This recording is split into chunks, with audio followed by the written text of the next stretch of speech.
Maple Shade Elementary School, and happy Friday. Marvy Ireland, how are you doing today? Awesome. You're doing awesome. I am so happy that you're doing awesome. You paid attention, you did your homework, you gave me a word better than good. Good job, kid. Thank you so much. I'm glad that you're doing awesome. So I hope that you are all doing awesome too. You know what? I am sure that you are all doing awesome because that's how we do here at Maple Shade. So the first thing that we're going to do to continue being awesome is to stand for the Pledge of Allegiance. All right, Marvy, you ready? Okay, let's do this on a count of 3, okay? 1, 2, 3, and a go. I pledge allegiance to the flag of the United States of America and to the republic for which it stands, one nation, under God, indivisible, with liberty and justice for all. You may be seated. Marvy, that was awesome. Just like you. Thank you very much. Okay, students, so I have a couple announcements to work us through to get us ready for the weekend. Now, the first one is this. I just want to congratulate everyone again for all of the hard work that you put in all times here at Maple Shade to be what I've continued to call academic adventurers. It's so important. And you know what, Marvy? Over the weekend, I was thinking about this a lot because I don't know if, did you ever see Black Panther by any chance? The movie Black Panther? No. It's a really good movie, really cool superhero, and the sequel just came out, Black Panther Wakanda Forever. And the reason why I'm talking about this right now is because I saw an example of academic adventuring occurring in this movie, and I thought it was really, really cool. So here's a background. No spoilers. I'm not spoiling it, okay? So, like, I'm not giving up any of the surprises. But in this movie, one thing that I thought was really, really cool and something that I wanted to share with all of you was there is a sequence that takes place here in Massachusetts. And what's even cooler is that it was filmed in Massachusetts. So this is a big blockbuster movie that's going to be seen all over the world, and it's going to go down in the annals of history. And part of it takes place in Massachusetts. And this is the reason why.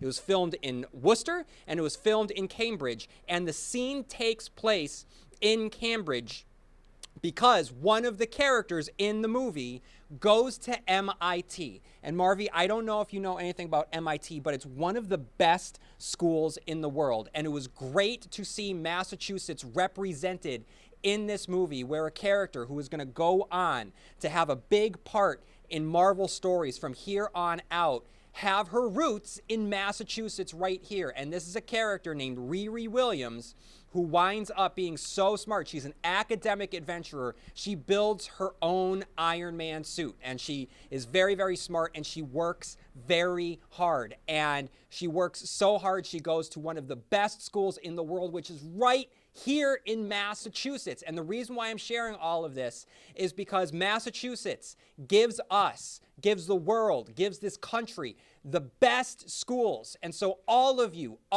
can be your own Riri Williams. All right, that's what I'm trying to say, is that we at Massachusetts, we have high expectations for everyone, and you meet those expectations. And if you wanted to go to MIT, you have that in you. That's something that you can do. You just have to continue to be an academic adventurer. So a couple things. Black Panther, Wakanda Forever, great movie, represents Massachusetts, which is awesome, and there's academic adventuring occurring with our character of Riri Williams, and you are your own Riri Williams as well. So it is Friday. It is like the middle of November, and November is the month of gratitude, Marvy, and that is the reason why you're here, because you got shouted out for demonstrating gratitude. So what does gratitude mean to you, kid? Gratitude's like being thankful for like things that you have that other people might not have. That's an amazing answer. So I sometimes think that's important that it's called taking stock. It's like stopping and then just like thinking about the things that we have so that we can be appreciative. So what's one thing that you might be appreciative for? I appreciate my house.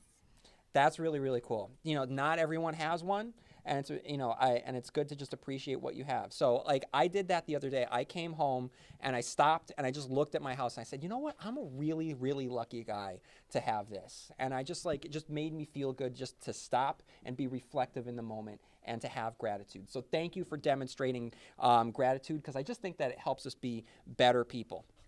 Okay, students, don't forget, you can get your very own Maple Shade shirt. I want to see this place just decked out in Maple Shade pride. And one way of showing pride is getting your Maple Shade shirt. So when we talk about academic adventurers, you can wear it and you can be it and you can feel it by being an academic adventurer by wearing our shirts. So the order forms are available to you. Just make sure you get those orders in by 11/29 and you will get them the week we come back from holiday break. There's no better way to kick off 2023 than rocking Maple Shade pride. Okay, so another thing that is great about Maple Shade is the fact that we love to read. Marvy loves to read, you love to read, and the following gentleman that is about to come out, he loves to read as well. So this is our Under the Shade book review segment of Maple Shade News, and today Matthew Katomsky is going to help closer. Matthew, how are you doing today? Awesome. Awesome. Great to hear. We're learning. We're getting a little bit better. We're better than good. We are awesome. So, Matthew, for the Under the Shade book review, what was the book that you chose? I chose Old Yellow. Old Yeller. So that is a classic, Matthew. I remember when I was a kid, I didn't read the book, but I had watched the movie. So you're doing better than I did as a kid because you actually went to the book and rather than watching the movie. So what about Old Yeller? Like, what is it that speaks to you? What is it that makes you, want to recommend it to everyone else? I feel like it has a very good lesson at the end, and I feel like that everyone here in this building should know what it actually means, and it's a very good lesson to keep on for the rest of your life. Ooh, that's a great way to just get everyone hooked. I mean, you didn't say what the lesson was, but now I want to know. I'm sure everyone else wants to know because that is important. So without spoiling the ending of the movie, because it's a very famous ending, without spoiling the ending of Old Yeller, what would you say that lesson is? It's like that you have to take on big challenges during your life. That's true. And that starts, in childhood. And when we encounter challenges, it helps us prepare for later in life when those challenges might get a little bit harder and a little bit harder. So you're saying that in Old Yeller, the main character faces a challenge that he has to overcome? Yep. And it prepares him for adulthood? Yep. So the book is great. And just what's your general summary? What's the book about? The book is about a boy, and at the end he becomes like a man because he actually took on a big challenge, and he met this dog named Old Yellow, and it was his big friend basically. It was a dog. Its name was Old Yellow because it was old and its color was yellow. But he used to have so good friends with him, but then something very bad happened.